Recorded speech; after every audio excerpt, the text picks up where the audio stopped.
చూస్తూనే ఉగాది వచ్చేసింది కదండి. టైం ఎంత ఫాస్ట్గా వెళ్తుంది చూడండి. మళ్ళీ లాస్ట్ ఇయర్ అయితే ఉగాది పచ్చడి చేసినట్టు గుర్తు. మళ్ళీ ఈ సంవత్సరం కూడా ఉగాది అంటే పచ్చడి చేయాలి కదండి. మనం సంవత్సరం అంతా సుఖంగా తీపి చేదు పులుపు కారం అన్నీ తిని అన్ని భావాల్ని అనుభవిస్తూ చక్కగా మనం కాలం గడపాలంటే ఈ ఉగాది పచ్చడి తినవలసిందే. సో నేను ఈ ఆపాకు తెచ్చానండి. ఆపాకులో ఇన్నే పువ్వులు ఉన్నాయి. అవి సపరేట్ చేసి ఉంచేసాను తీసి. అవి కాకుండా ఇక్కడ నేను ప్లేట్లో ఇంకా కావలసిన సామాగ్రి పెట్టుకున్నాను. మామిడికాయ అయితే తప్పకుండా కావాలి మనకి. మామిడికాయ, పచ్చిమిరపకాయ, అయితేమో బెల్లము, సాల్టు, ఇక్కడ పులుపు కోసం కొంచెం చింతపండు.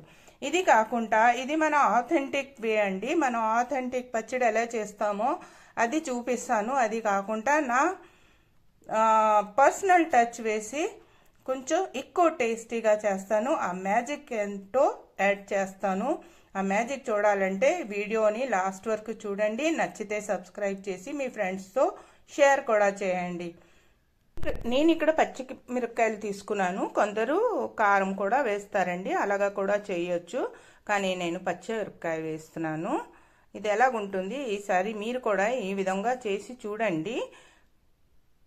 సరేనండి, అయితే నేను అన్నీ రెడీ చేసుకున్నాను. ఇక్కడ మామిడికాయని చిన్న గ్రేటర్తోని గ్రేట్ చేసుకున్నానండి. ఇలా తరుముకుంటే మన ఇంట్లో పెద్దవాళ్ళు కూడా ఉంటారు, పళ్ళు లేని వాళ్ళు ఉంటారు, చిన్న పిల్లలు ఉంటారు, వాళ్ళు కూడా ఎంజాయ్ చేయొచ్చు కదా అనేసి నా ఉద్దేశం.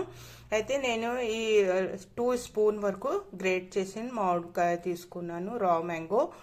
మళ్ళీ ఇక్కడ నేను ఇవన్నీ కూడా రెడీ చేసి పెట్టుకున్నాను. ఈ యాప్ పువ్వు ఒక్క మిరపకాయ తీసుకున్నానండి. మరి ఎక్కువ మీ టేస్ట్ ప్రకారం మీరు తీసుకోండి. ఇక్కడ నేను ఒక చిన్న ముక్క కొబ్బరికాయని రా కోకోనట్ని చిన్నగా కట్ చేసుకొని పెట్టుకున్నాను. ఇవన్నీ కూడా ఇక్కడ యాడ్ చేసేస్తామండి. అంతా యాడ్ చేసేసిన తర్వాత ఇక్కడ నేను చింతపండు పల్పు తీసి పెట్టాను పక్కనే, జ్యూస్. ఇదిగోండి, అరగంట ముందు అదంతా పల్పు తీసేసి ఇక్కడ యాడ్ చేస్తున్నానండి.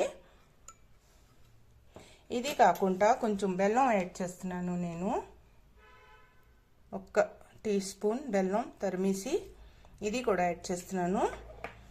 మళ్ళీ కొంచెం 1 పించ్ ఆఫ్ సాల్ట్, మరీ ఎక్కువ కాకుండా సాల్ట్ యాడ్ చేస్తున్నాను. మళ్ళీనేమో ఇగోండి అరటిపండు థిక్నెస్ కోసం కొంచెం డిఫరెంట్గా ఉంటుంది, టేస్టీగా ఉంటుంది. అరటిపండు చిన్న ముక్కలు తరిమేసి ఇక్కడ పెట్టాను. పిల్లలు ఇష్టంగా తింటారండి చేయదనుకుంటా, అందుకనేసి ఇవన్నీ బాగా మిక్స్ చేసేస్తాం. ఇంతేనండి నేను చేసే విధానంగా ఉగాది పచ్చడి చేసుకొని ఎంజాయ్ చేయండి. నేను కొంచెం థిక్గా చేస్తాను, నార్మల్ పలచగా కాకుండాను. ఇలా చేసి మళ్ళీ ఒక చిన్న గిన్నెలో తీసుకొని దేవుడికి నైవేద్యం పెట్టేద్దామా మరి. అయితే చూసారా, మన ఉగాది పచ్చడి నిమిషంలో రెడీ అయింది. పిల్లలు కాదనుకుంటా తింటారు. ఒక్కసారి ట్రై చేసి చూడండి. చేదు, పులుపు, తీపి అన్నీ ఉన్నాయి దీంట్లోని, ఏది తప్పలేదు. కానీ రుచిగా కూడా ఉంటుంది. సో ట్రై చేసి ఎలాగైందో నాకు కూడా చెప్పండి. నా రెసిపీ మీకు నచ్చితే షేర్ అండ్ సబ్స్క్రైబ్ చేసి మీ ఫ్రెండ్స్తో కూడా షేర్ చేసి కమెంట్ చేసి చెప్పండి. Thank you for watching. Happy Ugadi for everyone.